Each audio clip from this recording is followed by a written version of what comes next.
골로새서 말씀을 가지고 나누려고 하는데요.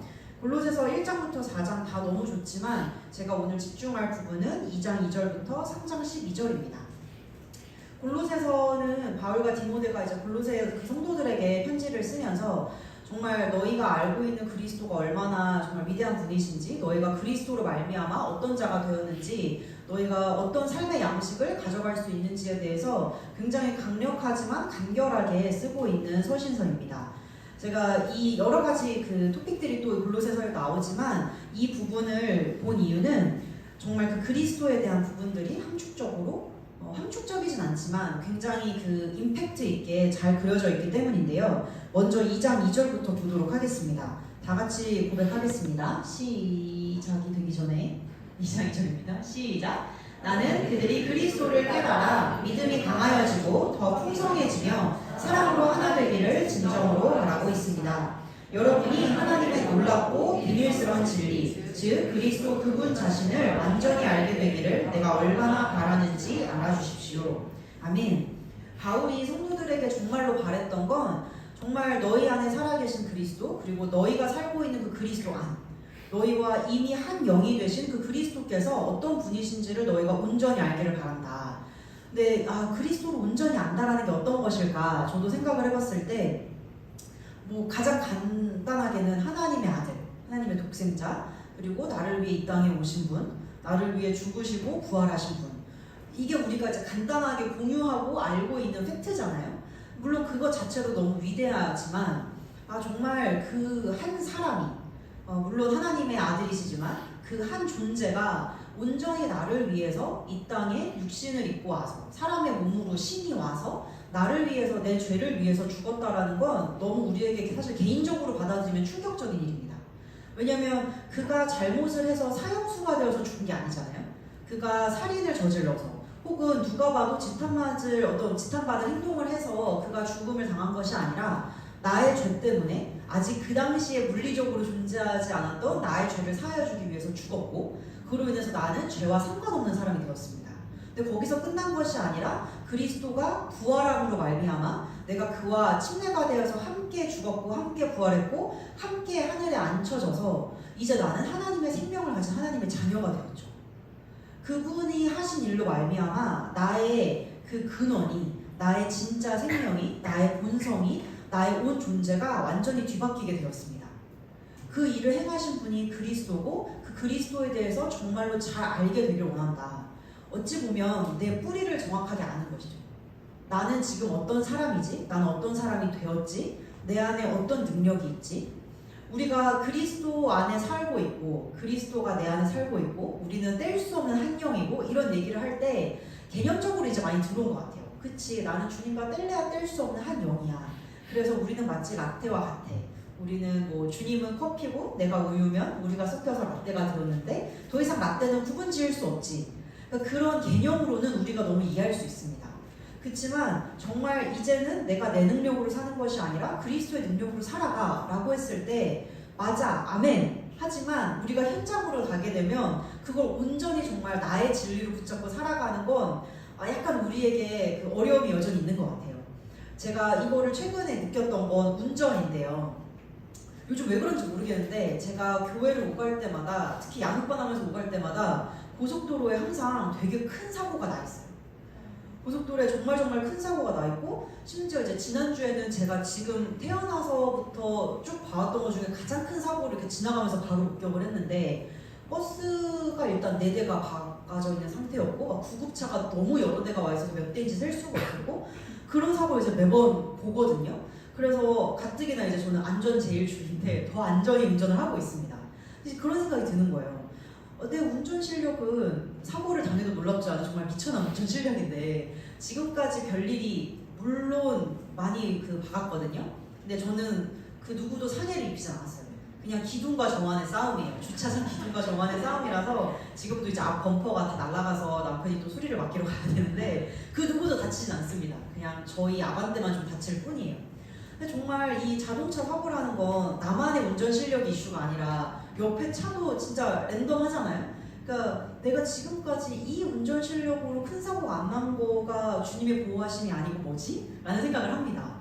근데 이제 그것과 별개로 정말 안 는다 온전히. 그러니까 나름 늘긴 늘었지만 어쩜 이렇게 한결같이 주차를 못할까, 어쩜 이렇게 한결같이 속도를 내는 걸 어려워하지? 라는 생각을 하는데, 그러다가 제가 출근을 하루 하는데 그날 좀 낑낑대면서 이제 운전을 했어요. 왜냐면 저희 그 집 주차장이 되게 차가 많거든요. 그런 단지들 있잖아요. 유독 차가 많고 주차 공간이 협소한. 네, 저희 집도 좀 그런 주차장인데 저희 부부를 포함한 대부분의 주민들이 좀 무던한 것 같아요. 그래서 그 누구도 일렬 주차를 해놓은 거를 지탄하지 않고 그냥 다 서로 밀어요. 그래서 어떤 날은 저희 차가 저기까지 가 있기도 하고 막 그러거든요. 그래서 그날도 일렬 주차된 차들을 피해서 이렇게 출근하려고 차를 나오는데 문득 그런 생각이 드는 거예요. 예수님이 만약에 지금 내 이 운전석에 계시면 이걸 그렇게 나처럼 낑낑대셨을까? 나처럼 진짜 운전 너무 싫다 이러면서 가셨을까? 물론 예수님 때는 차가 없었지만 예수님이 지금 오신다고 할지라도 운전은 내 스타일 아니야, 나는 뚜벅이가 편해 하실 분은 아니잖아요. 우리가 생각할 때 그 주님의 그 한계 없는 그 정말 전능하신 능력을 생각했을 때 주님께서 뭘 못하실 거라고 생각하기가 어려운데, 상상하기가 어려운데, 근데 그 능력이 내 안에 있는데 그럼 나도 다 할 수 있는데 이게 연결되는 거는 어려운 거죠. 그래서 제가 그러면서 이제 일렬 주차를 빠져나오면서 그치, 나는 아직도 내 생각으로 내 능력을 제한하는 게 너무 많네. 이게 정말 내가 스스로를 제한하는 거네. 내가 정말로 그리스도의 능력이 내 능력이라고 생각하고 정말로 그리스도가 내 안에 살아계신다라고 할 때 나는 정말로 뭐든지 다 할 수 있는데 왜 이렇게 나는 스스로 제한하는 게 많을까? 아마 제가 10년 후에는 그때 너무 어려운데 왜 내가 새로운 시도를 안 해봤지? 라는 생각을 할 것 같아요. 근데 지금 느끼는 이 감정은 30대 새로운 걸 하긴 좀 늦은 것 같아. 지금 하고 있는 거 잘해야지 라는 생각을 합니다. 놀랍게도 23살을 만나도 그 소리를 해요. 언니, 전 이미 너무 늦은 것 같아요. 전공학점 이미 다 이수했고요. 이거 지금 전공할 거밖에, 졸업할 거밖에 안 남았는데 지금 제가 여기서 전과를 하면 봐요. 다시 대학을 가도 괜찮아. 막 저희 이제 그렇게 얘기하잖아요. 근데 그들에게 이미 너무 늦은 것 같은 느낌이죠. 아마 제가 이런 고민을 작년부 집사님들께 하면 아무거나 해, 너는 다 해도 돼 라고 하실 겁니다. 그리고 목사님 부부께서 작년부를 또 바라보시면 너무 한창인데? 라는 말씀을 하시겠죠. 그러니까 우리가 이미 가지고 있는 제한이 나이부터 시작해서 내가 지금 가지고 있는 배경, 내가 갖고 있는 스펙, 뭐 그게 학업일 수도 있고 뭐 다양하게 내 지금 직장 어떤 네임밸류일 수도 있고요. 너무 여러 가지로 내가 스스로를 제한하고 있는 게 너무 많습니다. 근데 정말로 내가 그리스도를 잘 안다면, 그리고 그분과 내가 하나 되었다라는 걸 정말로 잘 안다면 우리의 지금 계획, 우리가 지금 꿈꾸는 것들은 훨씬 더 무한하게 확장할 수 있는 거죠. 그거에 대해서 3장 10절은 뭐라고 얘기하냐면, 보겠습니다. 3장 10절은 우리가 이미 새로운 삶이 시작되었다라고 얘기합니다. 우리가 거듭난 그 순간 우리는 하나님의 생명으로, 하나님의 능력으로 거듭났기 때문에 이미 그 순간 우리의 새로운 삶은 시작되었습니다. 그리고 우리는 우리 이 생활 가운데 더욱더 새로워져 가고 있죠. 여러분께서 말씀을 들으실 때마다, 여러분께서 기도하시면서 성령께서 계시해 주실 때마다, 여러분의 속사람을 강건하게 할 때마다 우리는 날로 변화하고 있습니다. 내가 인지하든 인지하지 못하든. 오늘 지호랑 그 망고 컵을 사러 저기 바로 옆에 있는 우리 편의점 있잖아요. 교회 그 왔다 갔다 하는 길에 있는. 근데 그 일하시는 여성분이 지호를 되게 귀여워하세요. 이렇게 시프트가 뭔가 잘 만나지는 못하는데 그분을 되게 오랜만에 오늘 뵀는데 지호를 보시더니 애가 그 찰나에 어쩜 이렇게 말이 늘었냐고.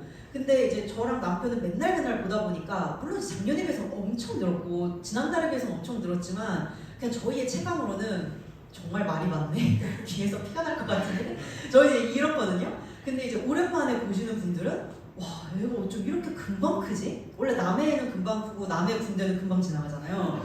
그런 거랑 비슷하게 너무 큰 변화로 느껴지시는 거예요. 근데 우리가 우리 스스로를 바라볼 때 나는 이 말씀을 들은 지 몇 년인데 왜 이렇게 변화가 없지? 변화가 없을 리가 없거든요. 분명히 있습니다. 아마 내가 5년 전에 겪은 상황을 지금 동일하게 나에게 일어났다면 분명히 내가 그걸 대하는 태도, 나의 말, 나의 결정들이 분명히 다를 거예요. 근데 이미 내가 성장했기 때문에 내가 다스리는 영역이 이미 넓어졌고 내가 문제를 다루는 그 난이도들이 훨씬 더 높아졌기 때문에 왜 나는 여전히 또 힘들어하지? 뭐 느끼시겠지만 애초에 우리가 싸우는 그 레벨이 달라졌습니다. 우리는 계속해서 변화하고 성장하고 있고 이미 말씀에서도 우리가 계속해서 그렇게 가고 있다라고 얘기를 하고 있습니다. 더 중요한 건 뒷부분인데요. 이것은 여러분을 창조하신 그분의 모습을 닮아가는 것입니다. 우리가 그리스도를 알면 알수록 우리에게 너무나도 축복인 것은 우리도 모르는 새에 그분을 닮아져 간다는 겁니다. 되게 친한 친구들끼리는 어느새 말투가 닮아져 간다는 걸 아시나요? 리액션하는 방식이 되게 비슷합니다. 우리가 하물며 친구들도 그렇고 엄마 아빠는 더하죠.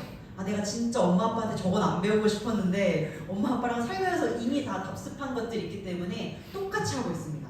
그런 것들이 내가 계속해서 그 사람을 마주하고 그 사람을 경험할수록 내 안에 체험화되는 것이죠. 우리가 계속해서 그리스도를 알아갈수록 그리스도와 함께 살아갈수록 우리 안에서 그리고 우리 삶을 통해서 그리스도는 나타날 수밖에 없습니다. 우리가 닮아져가는 그 모습이 다른 사람들에게는 보이겠죠. 너는 왜 다른 사람들이 다 이때 화를 내는 다 싸우는데 너는 왜 평안해? 너는 왜 여기에 대해서 컴플레인하지 않아? 나는 그러려고 그런 게 아니라 이제 화가 안 나는 사람이 되어가는 거예요.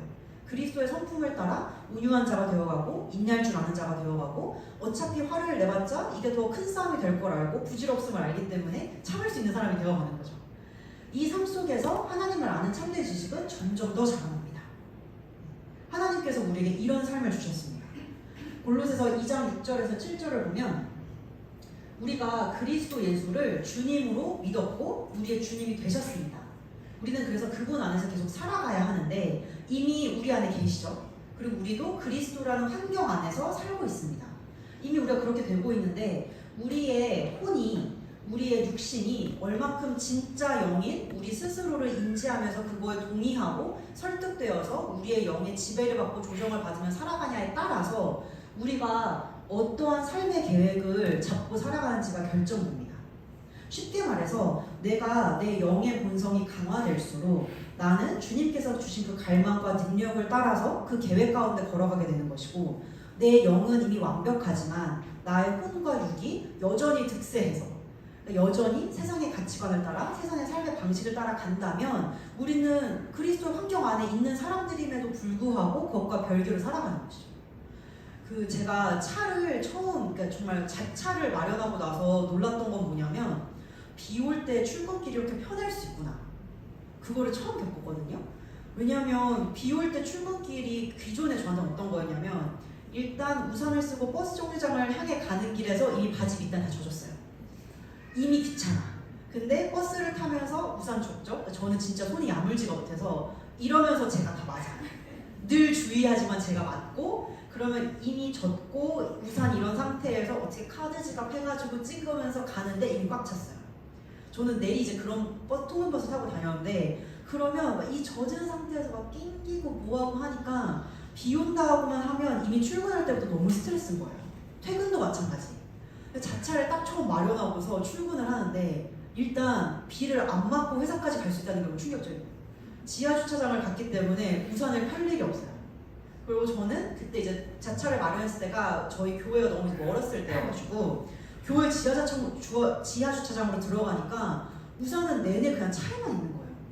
그러고 올라갔다가 퇴근할 때도 완전 뽀송뽀송하게 와 삶이 이럴 수가 있나? 사람들이 환경오염이고 뭐고 자차를 다 타는 이유가 있을까? 난 이제 버스로 되돌아갈 수 없다. 나는 이제 차와 함께 하겠다 이랬는데 그렇게 차길을 운전하고 가는 날 제가 이게 처음으로 정말 정확하게 계시가 되더라고요. 그리스도라는 환경 안에 살아가는 거, 내가 그리스도 안에 살아간다는 게 이런 완전한 보호 가운데 사는 거구나. 그러니까 밖에 환경이 아무리 비가 들이치고 막 뭐하고 사람들이 그 비로 인해서 불편하고 뭐해도 나는 차에 있는 이상 그것과 무관하게 살아가는 거예요. 아, 그리스도의 완전한 보호라는 게 이거네. 근데 만약에 내가 이걸 모른다면, 내가 차를 사놓고서 차를 타지 않는다면, 내가 차를 사놓고서 차가 있다는 사실조차 모른다면, 그게 마치 거듭났지만 자기가 어떤 사람인지도 모르고 자신이 어떤 유혹을 받았는지도 모르는 사람이랑 똑같은 거죠.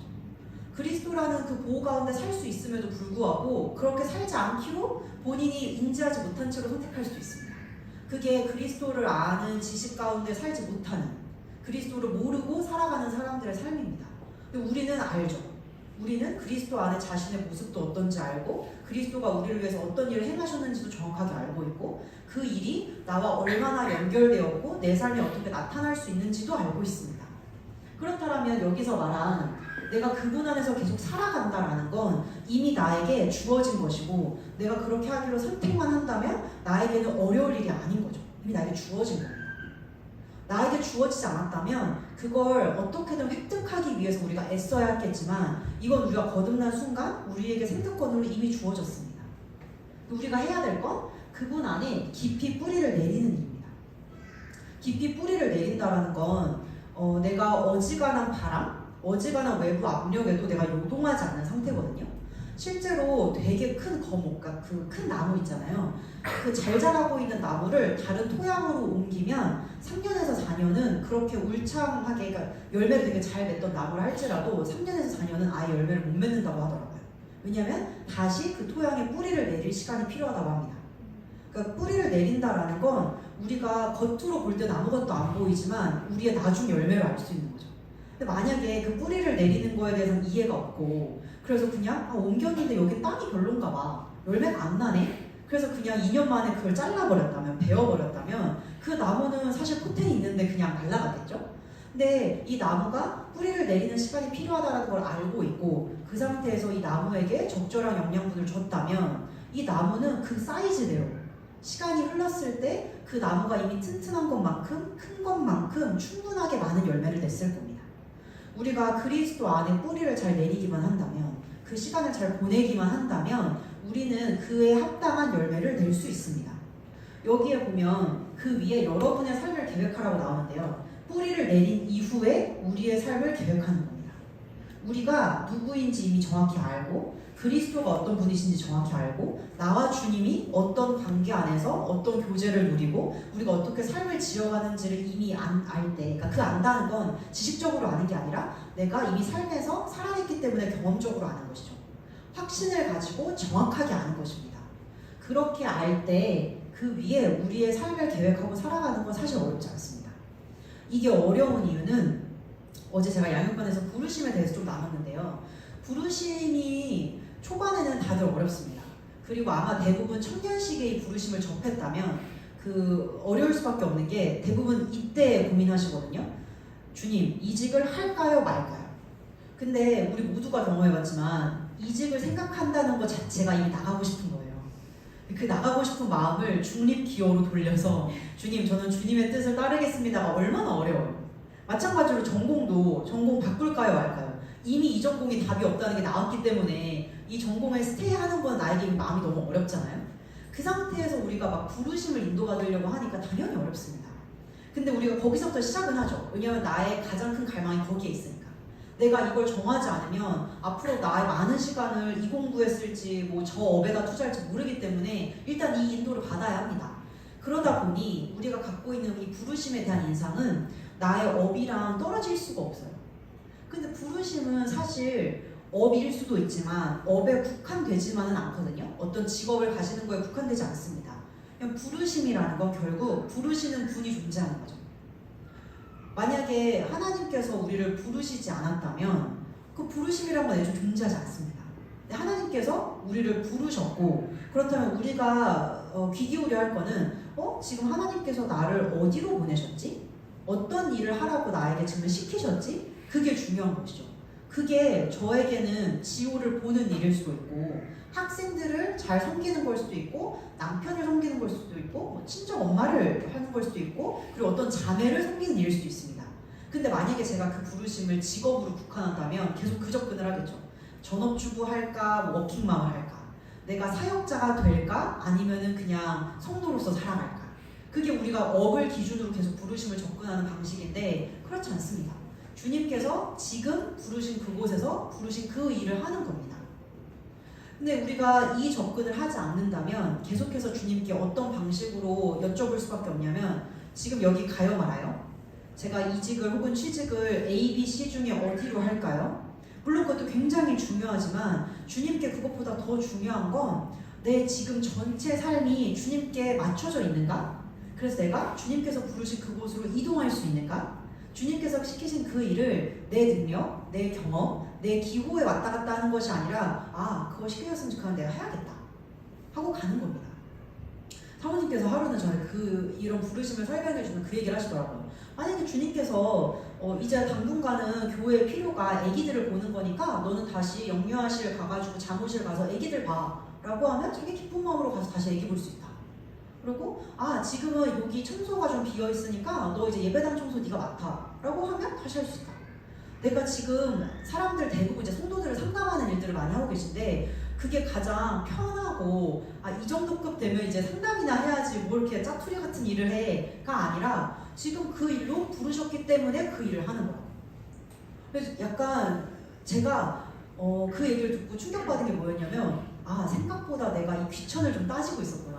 저는 그게 가장 인사이트가 있는 사람들이 할 수 있는 우리 어떤 업으로 치면 고학력자가 할 수 있는 가장 우리 사회에서 고스펙의 사람들이 할 수 있는 일이라고 생각이 드니까 왜냐면 그 인사이트가 있는 사람만 상담할 수 있으니까요. 그거는 이제 사모님급이 해야지.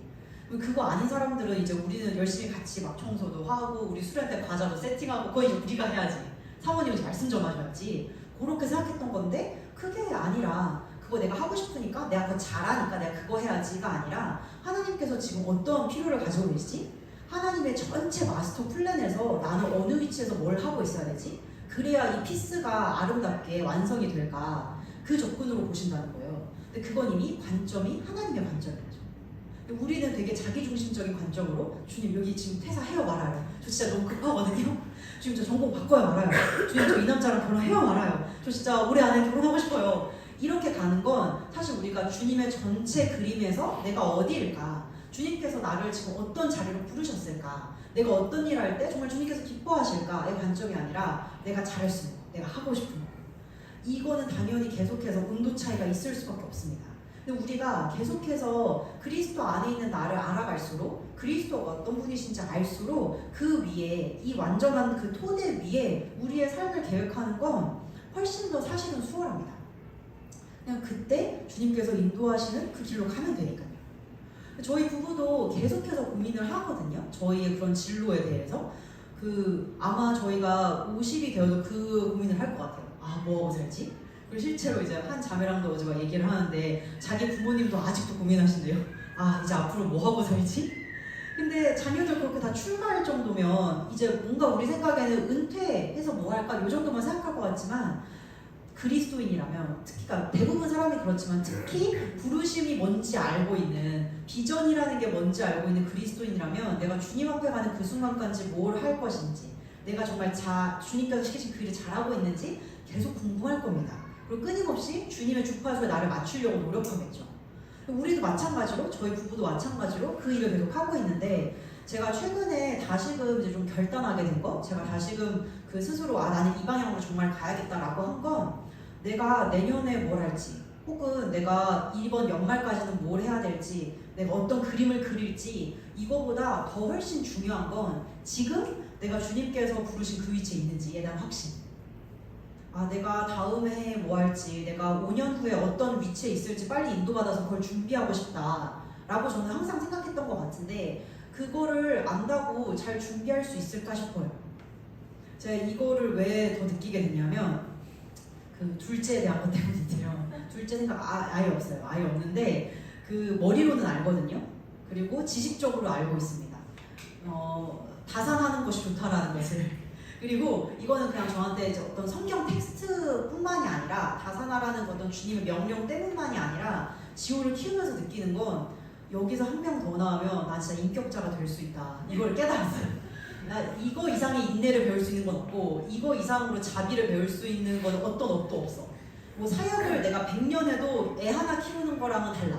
그러니까 이게 애를 키운 자부심 이게 아니라 2년 동안 제 민낯을 보고 나니까 이제 깨닫게 되더라고요. 그냥 사역은 여전히 성인 대 성인의 대화다 보니까 안 그러고 싶지만 서로 척할 수 있게 되는 것 같아요. 여전히 서로 보여주고 싶은 면만 볼 수 있고 저도 그러려고 하는 건 아니지만 정말 최악의 저의 모습은 안 보여주게 되잖아요. 근데 아이는 그렇지 않고요. 일단 가족이고.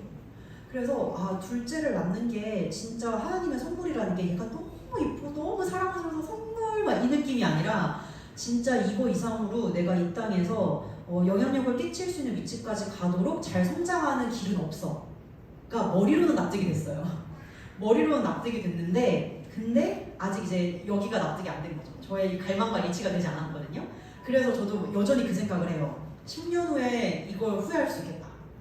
그러니까 지호가 어느 정도 크고 내가 다시금 뭔가 이렇게 상황이 더 안정적이고 여러 가지로 그렇게 될 때 그때 그냥 눈 딱 감고 나을 거 이라는 생각을 할 수도 있겠다. 그치만 10년 후에 내가 후회했으면 좋겠다. 지금 나는 편하게 하고 싶다. 이제 이 생각이 지배적인데 이런 저를 보면서 아, 내가 주님께 알려주세요 라고 해서 당연히 주님 알려주실 수 있거든요. 주님은 그게 어렵지 않으세요.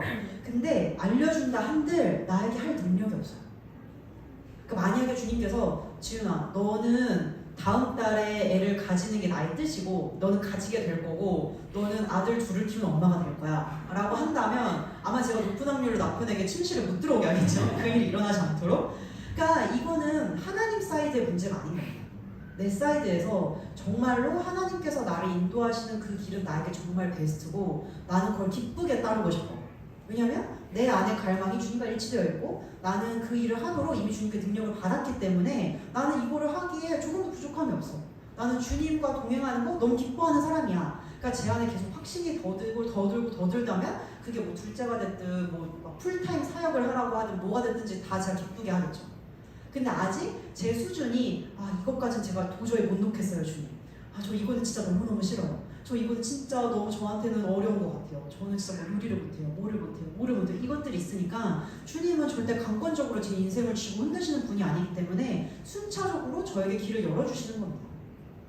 첫째도 그래서 2년이 걸렸지 않죠. 이 생각을 바꾸고 제가 마음의 준비가 되는데 참 그걸 보면 이게 모든 사람에게 신혼을 2년 보내고 아이를 낳는 게 정답이냐? 당연히 아니죠. 근데 저에게는 그게 그 수준의 저에게는 주님께 베스트였을 겁니다. 만약에 제가 바로 나왔다면 지금과 같은 육아는 아니었을 거고 지금과 같은 부부 사이는 아니었을 거예요. 근데 이게 모든 부부들에게 해당되냐? 전혀 그렇지 않죠. 그래서 이 모든 것들을 우리가 그 방향이 나는 하나님이 알려만 주시면 할 수 있어가 1순위가 아니고 하나님은 언제든지 알려주고 싶어. 하나님은 나와 이 모든 디자인을 같이 논의하고 야 이거 진짜 비전 너무 멋있지 않냐? 이거 너 다음에 이거 해볼래? 라고 하는 걸 그 누구보다 즐기고 원하시지만 내가 그걸 정말 하고 싶은가? 내가 그걸 할 준비가 되었는가? 내가 주님께서 보여주신 그림이 있을 때 나의 어떠함 때문에 내가 놀라서 겁먹는 것이 아니라 와 이거 진짜 절대 내 능력으로 할 수 없다. 이거 진짜 내가 주님만 의지해서 주님의 지혜와 주님의 능력으로 내가 가보겠다 할 준비가 되어 있는가? 그러면 주님은 언제든지 여러분에게 더 다음 레벨의 그 부르심의 그림을 보여주실 준비가 되어 있습니다. 그래서 우리의 부르심은 지금 우리가 알고 있는 건 절대 최고 단계가 아닙니다. 우리가 계속해서 추구해야 될 건 나는 내 인생을 향한 최고의 부르심까지 갈 거야. 나는 그거를 알 뿐만 아니라 그거를 완수하고 갈 거야. 그러려면 내가 성장해야 합니다. 그 최고의 부르심까지. 어떤 사람은 20살에 나는 주님께서 이 분야로 가래를 받으신 분들도 있을 거고 뭐 어떤 분은 특정 나이, 어떤 특정 순간에 그걸 받으신 분이 있겠지만 그게 내 인생의 최종 솔루션은 아마 아닐 겁니다. 그때 내가 받으면 주님께서 보시기에 가장 이 사람에게 딱 맞는 핏한 얘한테는 지금 이 정도를 알려주고 얘가 여기에서 최선을 다하게 성장하는 게 제일 좋아. 그러니까 너무 최고의 코치인 거죠. 최고의 PT 트레이너인 겁니다. 근데 내가 그 단계를 잘 갔다면 이제 나는 그 20살 때 묶여있는 것이 아니라 그 다음을 이제 봐야 되는 겁니다. 주님 이제 또 뭐 할까요? 그럼 주님께서는 당연히 기쁘게 알려주시죠. 우리에게 그렇게 계속해서 넥스트 스텝이 있습니다. 다음 구절 보겠습니다. 3장 3장 1절인데요. 우리가 이 모든 것을 할 수 있는 것은 우리가 그리스도와 함께 한다는, 그러니까 이게 정말 내 동역자야. 뭐 부부라서 한 팀이야 이 정도가 아니라 내 안에 계신 그리스도 그리고 내가 그리스도 안에 정말 그 함께이기 때문에 가능한데요. 3장 2절 보겠습니다. 그렇기 때문에 우리는 우리의 위치가 보좌 우편이라는 걸 잘 알아야 되고 우리가 기본적으로 속해 있는 곳이 하늘이라는 걸 알아야 합니다. 우리의 위치적인 진리는 그냥 한국, 서울이 아니라 우리의 위치적 진리는 보좌 우편입니다. 그러니까 보좌 우편이라면 당연히 그 땅에 있는, 그러니까 그 하늘에 있는 위에 있는 것들을 생각하는 것이 맞는 것이죠. 그리고 땅에 있는 것들에는 마음을 두는 것이 옳지 않은 겁니다. 만약에 저는 항상 이 군대 예시를 들 때마다 형제분들 되게 신경 쓰이거든요.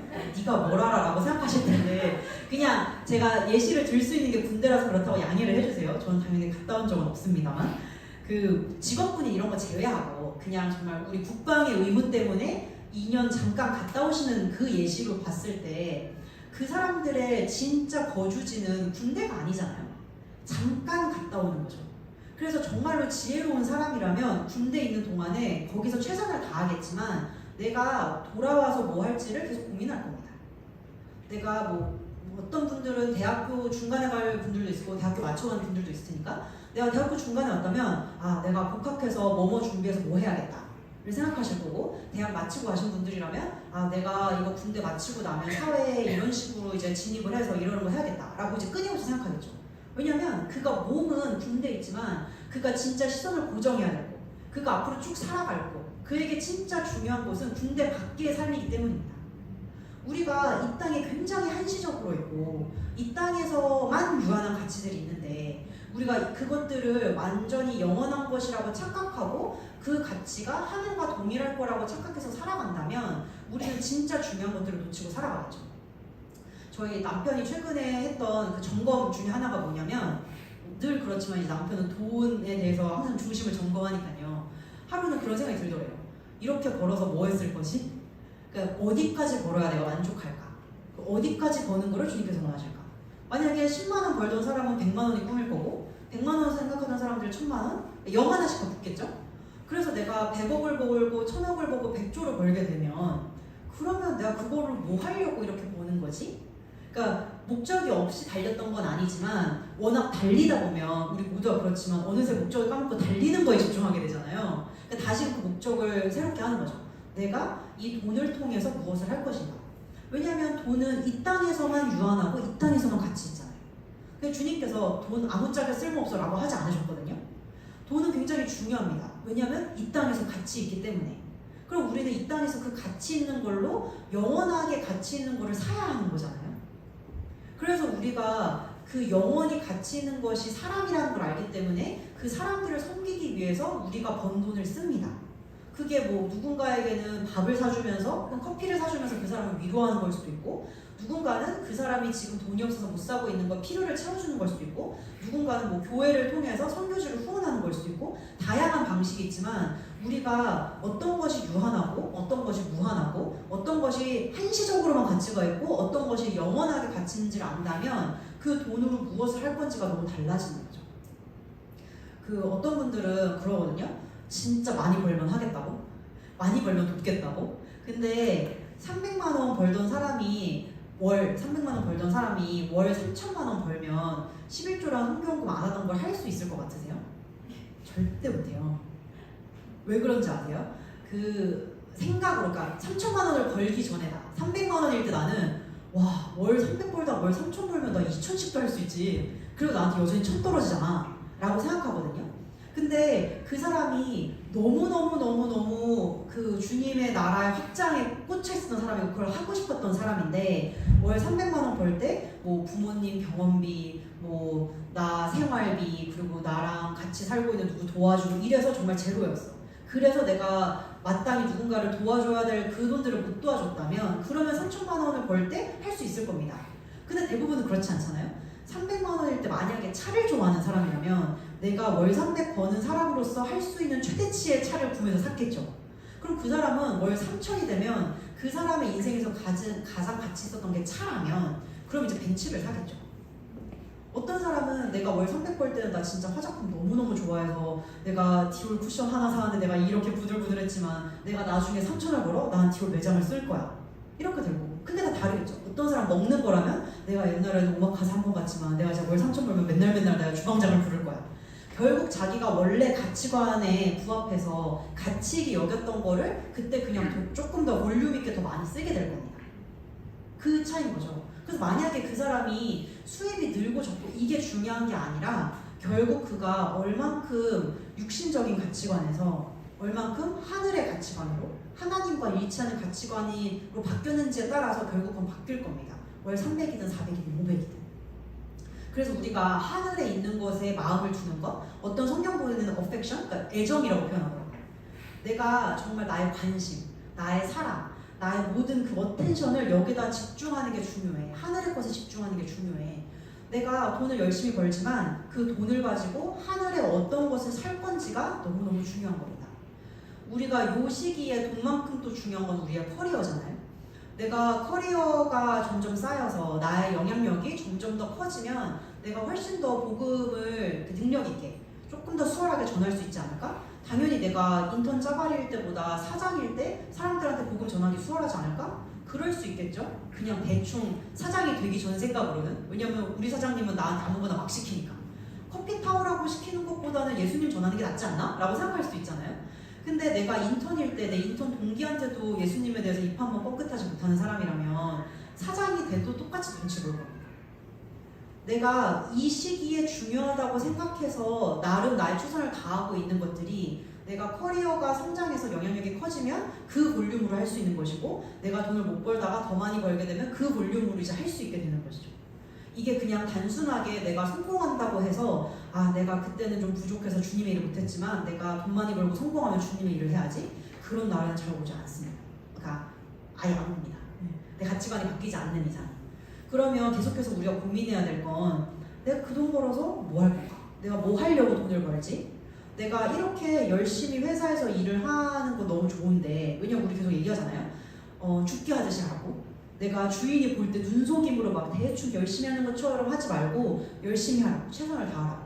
근데 그 최선을 다하는 거에만 빠져 있으면 마치 리사평자가 열심히 돈 벌다가 나 매달리고 있지? 라고 생각을 한 번쯤 하게 되는 것처럼, 내가 죽게 하듯이 하는 게 왜 중요하지?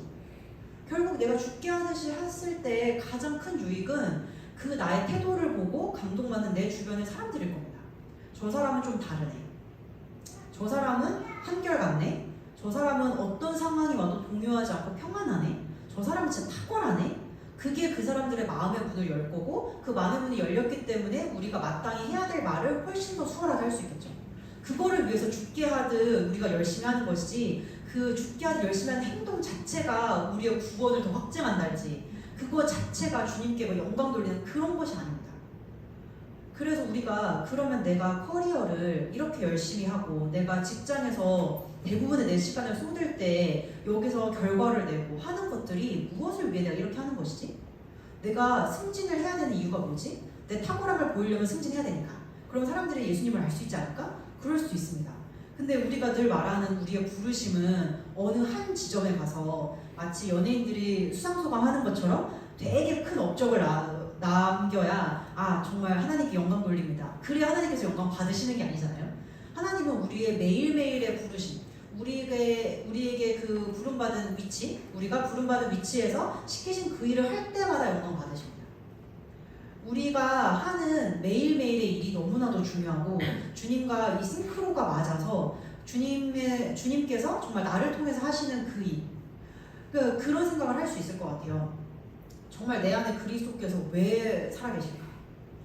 결국은 내 부르심이 그것과 동일하지 않을까요? 그러니까 내가 이 땅에서 하려고 하는 일 이꼴 주님께서 이 땅에서 하려고 하시는 일, 그러니까 내 안에 살아계시는 거겠죠? 굳이 나와 한 영이 되어서 주님께서 이 땅에서 살아가신다라고 했을 땐 결국 내 육신의 제한을 받으심에도 불구하고 나와 함께 주님께서 하시고자 하는 그 일이 있기 때문이잖아요. 그 일을 우리는 부르심이라고 부릅니다. 그러면 주님께서 나를 통해서 지금 이 위치에서 이 시간에, 이 시대에, 이 상황 가운데 무슨 일을 하길 원하시지? 그리스도는 하나님이시잖아요. 하나님이 나를 통해서 내 손과 발을 통해서 하시고자 하는 그 일이 뭐지? 근데 그 일이 정말 그냥 2027년 4월 26일에만 일어날 일이라면 그냥 그때 재림하시면 될 겁니다. 근데 매일매일 나와 함께 하시잖아요. 매일매일 주께서 나를 통해서 하시고픈 일이 있습니다. 그래서 우리가 지금 부름받은 그곳에서 그 일을 하고 있는 것이 그래서 중요한 겁니다. 내가 어느 순간 뾰로롱 감동받아서 이 사람이 갑자기 뒤집어져서 나에게 예수님을 알려주세요. 내가 예수님을 전하고 그 사람이 뒤집어지는 그런 일들도 있을 수 있겠지만, 우리 대부분 영혼구원의 경험을 한번 이렇게 되돌아보면 대부분 나에 대해서 호의적인 사람들입니다. 그리고 호의적일 수 있었던 이유는 나에게 첫눈에 반해서가 아닙니다.